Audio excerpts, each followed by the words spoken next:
Good morning friends, आपका welcome है आपके अपने YouTube चैनल ब्रिलियंट शिक्षा बाय अनीता चंद्रा में। तो दोस्तों आज हम लोग बात करेंगे एक्सरसाइज 12.2 का क्वेश्चन नंबर 7। लास्ट वीडियो में हम लोग क्वेश्चन नंबर 6 तक जो है वो कंप्लीट कर चुके हैं।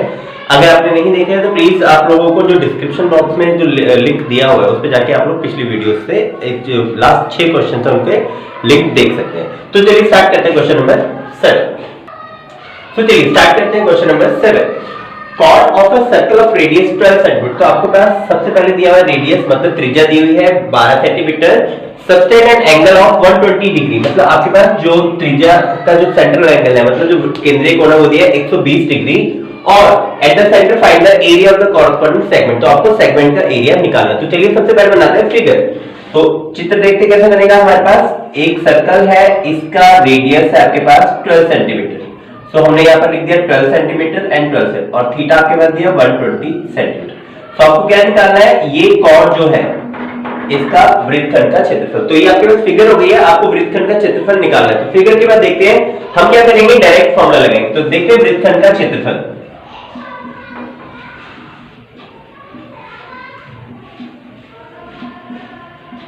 फॉर्मूला था r square pi theta over 360 minus sine theta by 2 into cos theta by 2।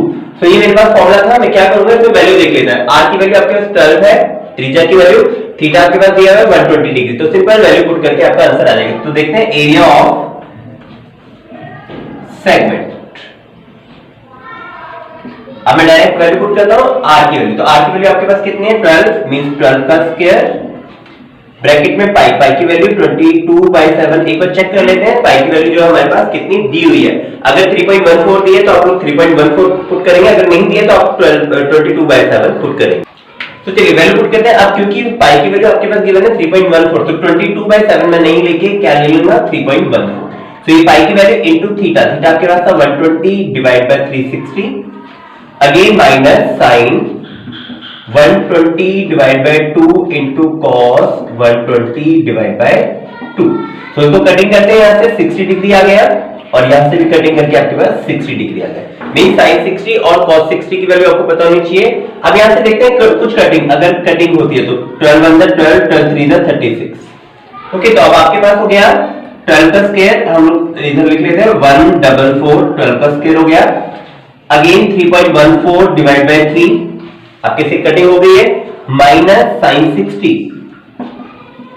Into cos 60 degree. तो ये आपके पास वैल्यू है। आप देखते हैं साइन 60 की वैल्यू, तो साइन 60 की वैल्यू है √3/2 और कॉस 60 की वैल्यू है 1/2। तो इसे वैल्यू को पुट कर लेते हैं 144 3.14 डिवाइड बाय 3 माइनस साइन 60 की वैल्यू √3/2। तो आपके पास लिखते हैं √3/2 इंटू कॉस 60 की वैल्यू 1/2। तो अब इसको मल्टीप्लाई कर लेते हैं, मल्टीप्लाई करेंगे 2 to the 4 आपके पास आ गया। तो ये हो गया 144 3.14 divide by 3 minus √3/2 to the 4। तो क्या किया हमने, यहाँ पर मल्टीप्लाई करिए सिंपल, √3 को 1 से √3 आ गया और 2 को 2 से मल्टीप्लाई करेंगे 4 आ गया। अब देखते हैं 3 और 4 का एलसीएम। तो 3 और 4 का एलसीएम आपके पास हो जाएगा 12। तो आप क्या करेंगे, 4 को इधर मल्टीप्लाई करेंगे, 3 को इधर, तो क्या आएगा 3.14 इंटू 4 माइनस 3√3। तो अब इसके बाद देखते हैं नेक्स्ट वैल्यू पुट करके हम लोग इसे सॉल्व किस तरह से करेंगे।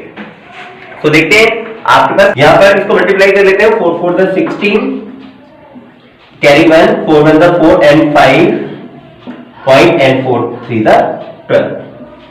तो आपके पास आ गया 12.56 और √3 की वैल्यू आपके पास गिवन है √3 इक्वल्स टू आपके 1.73। आपके पास गिवन है जो बुक में है √3 की वैल्यू 1.73। तो आप लोग क्या करेंगे 1.73 पुट कर देंगे तो आपके पास हो जाएगा माइनस 3 इंटू 1.73 डिवाइड बाय 12। अब इसको फिर सॉल्व कर लेते हैं। तो आपके पास हो गया 144 12.56 minus 3 3 the 9 3 7 the 21 2 3 5 the 3 1 the 3 and 5। तो 5.19 डिवाइड बाय 12। तो यहां से 12 से मल्टीप्लाई इसको कटिंग कर लेते हैं। 12 आपके पास आ गया, आप सॉल्व करेंगे 12। अब आपने इन दोनों को माइनस कर लेना, देखते हैं इसको माइनस करने पे क्या आएगा। तो चलिए जब आप 12.56 में से 5.19 माइनस करेंगे आपके पास आएगा 7.37। अगर आप 7.37 को 12 से मल्टीप्लाई करेंगे आपके पास आएगा 88.44। तो ये आपका आंसर हो गया 88.44 सेंटीमीटर स्क्वायर। तो चलिए बात करते हैं क्वेश्चन नंबर 8 की। चलिए क्वेश्चन नंबर 8 देखते हैं। A horse is tied to peg at one corner of the square shaped grass field of side 15 metre. तो क्या कह रहा है, एक आपके पास घोड़ा है, ये आपके पास घोड़ा है बंधा हुआ एक रस्सी के साथ। तो जो रस्सी की लंबाई है वो है आपके 5 मीटर और जो वर्गाकार खेत है, जो वर्गाकार मैदान है, उसकी जो है आपके पास लंबाई वो है 15। अब क्योंकि ये वर्ग है, स्क्वायर है, इसलिए सब सारी साइड कितनी हो जाएंगी 15 15 15 हो जाएंगी। तो चलिए फर्स्ट पार्ट देखते हैं। The area that part of the field in which the horse can graze. तो आपको बता रहा है कि वो क्षेत्रफल बताइए जिसमें घोड़ा चल सकता है। अब देखते हैं घोड़ा कहां तक चल सकता है। देखिए ये रस्सी बंधी हुई है, एक्चुअल में घोड़ा कहां तक घूम सकता है, पूरा आपका घोड़ा यहां तक घूम सकता है। लेकिन फील्ड का एरिया कौन सा है, फील्ड का एरिया सिर्फ इतना है। तो अगर इसकी बात करें तो ये आपके पास क्या बन गया, ये आपके पास बन गया क्वाड्रेंट, मतलब चतुर्थांश बन गया। तो आप लिखेंगे area where horse can graze equals to area of quadrant. मतलब हिंदी में क्या लिखेंगे, क्षेत्रफल जहां घोड़ा घास चल सकता है, तो वो आपके पास हो जाएगा चतुर्थांश का एरिया।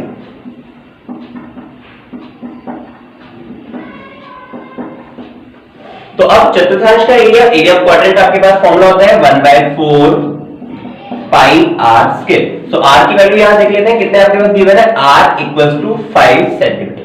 सो आर की वैल्यू आपके पास 5 सेंटीमीटर है। और हम चेक कर लेते हैं एक बार, जो पाई है आपके पास, पाई की वैल्यू क्वेश्चन में क्या गिवन है। तो आपके पास क्वेश्चन में जो है पाई की वैल्यू वो गिवन है, that is equals to, first part में आपको लेना है आपकी मर्जी से, तो हम लोग कितना ले लेते हैं 22/7 लेते हैं। तो आपके पास हो जाएगा 1/4 22/7 इंटू आर, 5 इंटू 5।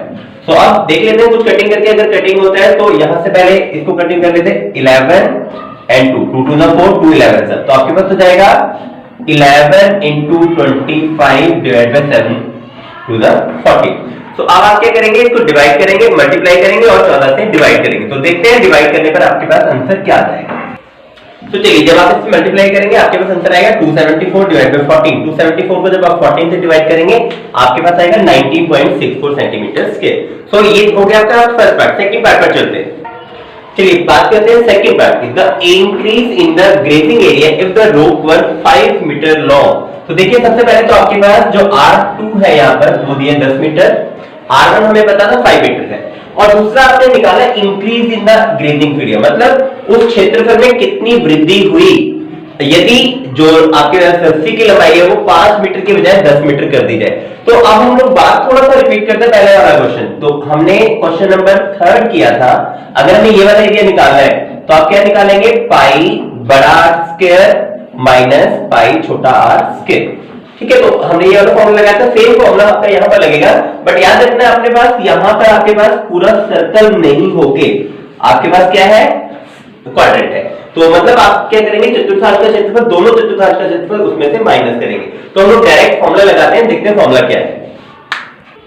तो चलिए देखते हैं, increase in area equals to area of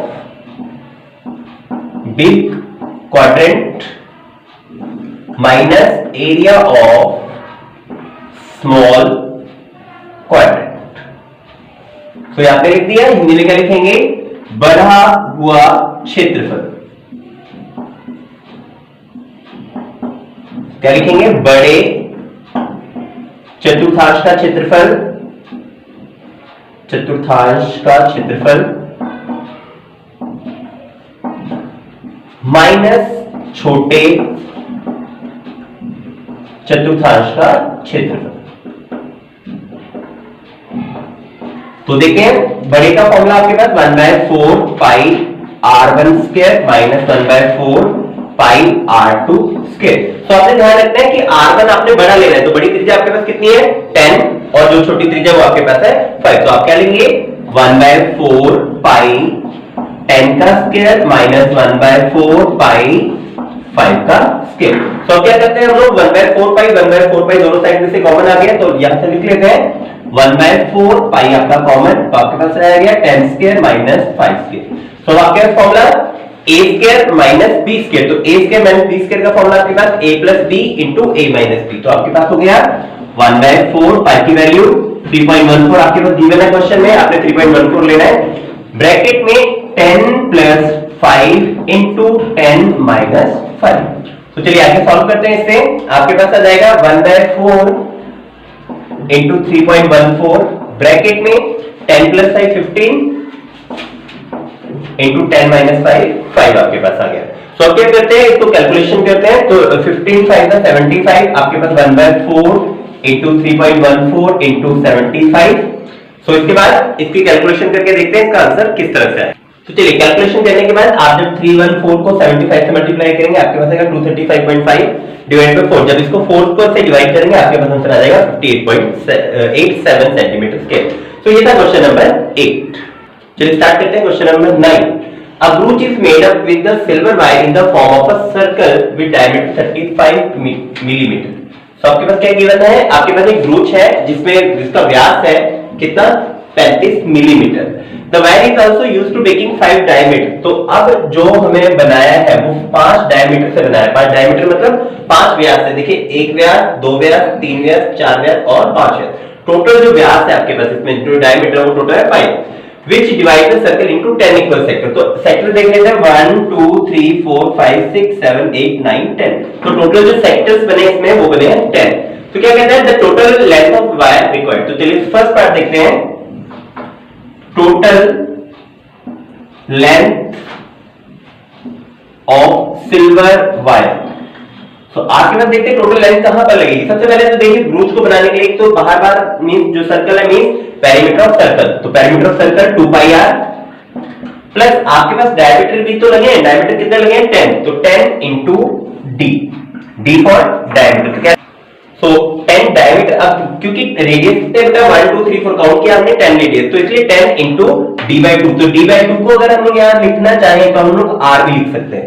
तो या तो आप d/2 लिख दीजिए या r लिख दीजिए, और अगर आप और इजी करना चाहते हैं तो इसको हटा के आप लोग यहाँ पर लिख सकते हैं प्लस 5d। ओके, चाहे तो आप 5d लिख लीजिए या 10r लिख लीजिए या 10d/2 लिख लीजिए, तो तीनों जो ऑप्शन है वो सेम है। तो चलिए देखते हैं तार की कुल लंबाई। तो कुल लंबाई आपके पास हो जाएगी 2 पाई r प्लस 5d। तो 5d हम लोग कर लेते हैं, इजी रहेगा, अदरवाइज आप तीन ऑप्शन जो मैंने बताया वो तीनों कर सकते हैं। तो वैल्यू पुट करते हैं 2 इंटू पाई की वैल्यू 22/7। आपके पास r देखते हैं, r था आपके पास 35/2, तो आपके पास डायमीटर जो था, डायमीटर मतलब व्यास आपके पास 35 था, तो त्रिज्या कितनी हो जाएगी 35/2। तो अब r की वैल्यू मैं कितना पुट करूंगा 35/2, तो यहां पर पुट करते हैं 35/2 प्लस 5 इंटू d की वैल्यू आपके पास थी 35। तो अब देखते हैं कुछ कटिंग, 2 से 2 कैंसिल, 7 5 35, तो इसको मल्टीप्लाई करेंगे आपके पास हो जाएगा 5 टू द 10 5 टू द 10 11 110, और इसको मल्टीप्लाई करते हैं 5 5 25 5 3 15 15 और 2 17। ठीक है, तो आपके पास हो गया। अब इसको ऐड कर लेते हैं, ऐड करने का आपके पास हो जाएगा 5 8 and 2, तो 285 सेंटीमीटर, सॉरी मिलीमीटर आपने लिखना है, क्योंकि जो यूनिट था बेटा वो मिलीमीटर था और लेंथ का यूनिट जो रहता है वो हमेशा एक यूनिट रहता है, तो इसलिए आपके पास 285 मिलीमीटर सेंटीमीटर मीटर जिसमें भी आपके पास गिवन होगा वो आप लोग यूनिट लिख लेंगे। तो चलिए सेकंड पार्ट पर चलते हैं, the area of each sector. तो पहले आपने देखना है कि इसमें त्रिज्यीय खंड कितने हैं, 1 2 3 4 5 6। देखिए हम लोग सबसे पहले देखते हैं एरिया ऑफ सेक्टर। तो एरिया ऑफ सेक्टर का फॉर्मूला आपके पास है पाई r स्क्वायर थीटा बाय 360, तो यहां पर थीटा बाय 360। सो त्रिज्यीय खंड का क्षेत्रफल आ गया पाई r स्क्वायर थीटा बाय 360, लेकिन आपको निकालना क्या है, पहले केंद्रीय कोण निकालना है, थीटा निकालना है। तो देखते हैं टोटल केंद्रीय कोण, टोटल सेंट्रल जो एंगल है वो आपके पास है 360, और नंबर ऑफ सेक्टर्स आपके पास है 10। ठीक है, तो हिंदी में क्या लिखेंगे, कुल केंद्रीय कोण आपके पास 360 डिग्री, और नंबर ऑफ सेक्टर मतलब त्रिज्यीय खंडों की संख्या आपके पास है 10। तो त्रिज्यीय खंड का कोण, तो एक त्रिज्यीय खंड का कोण आपके पास कितना जाएगा 360 डिवाइड बाय 10, तो आपके पास हो गया 36 डिग्री। तो हिंदी में इंग्लिश में क्या लिखेंगे, सेंट्रल एंगल ऑफ सेक्टर। सो आपके पास हो गया 36 डिग्री। तो अब आपने क्या, तो चलिए अब देखते हैं एरिया ऑफ सेक्टर। तो एरिया ऑफ सेक्टर हमारे पास आ जाएगा, मतलब त्रिज्यीय खंड का क्षेत्रफल।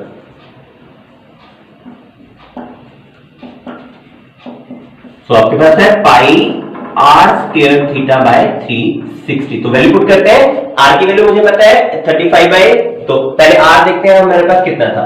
सो आर था 35 बाय 2 मिलीमीटर। त्रिज्या आपके पास थी, थीटा आप लोग निकाल चुके हैं 36 डिग्री, वैल्यू पुट कर लेते हैं। सो एरिया इक्वल्स टू पाई की वैल्यू, तो पाई की वैल्यू हमें गिवन नहीं है, हम लोग लेंगे 22/7। सो पाई इंटू आर स्क्वायर, तो 35/2 इंटू 35/2, ये हो गया आपके पास पाई आर स्क्वायर। थीटा आपके पास था 36, तो इंटू 36 डिवाइड बाय 360 डिग्री। तो अब आपने क्या करना है, जहां पर जो चीज कटिंग होती है उसको काट लेते हैं। तो यहां से देख ले 31 6 था और यहां पर आ गया 10। अब 7 से कटिंग कर ले, 7 5 35, 2 से यहां कटिंग कर लेंगे 11। तो आपके पास अभी कुछ और कटिंग हो रहा है, देख लेते हैं। 5 1 5, 5 2 10। तो आपके पास आ जाएगा 11 इंटू 35 डिवाइड बाय 2 2 4। तो आप इसे मल्टीप्लाई करेंगे, मल्टीप्लाई करने पे आपके पास देख लेते हैं मल्टीप्लाई कैसे कर लेंगे, 35 और यहाँ पर 35।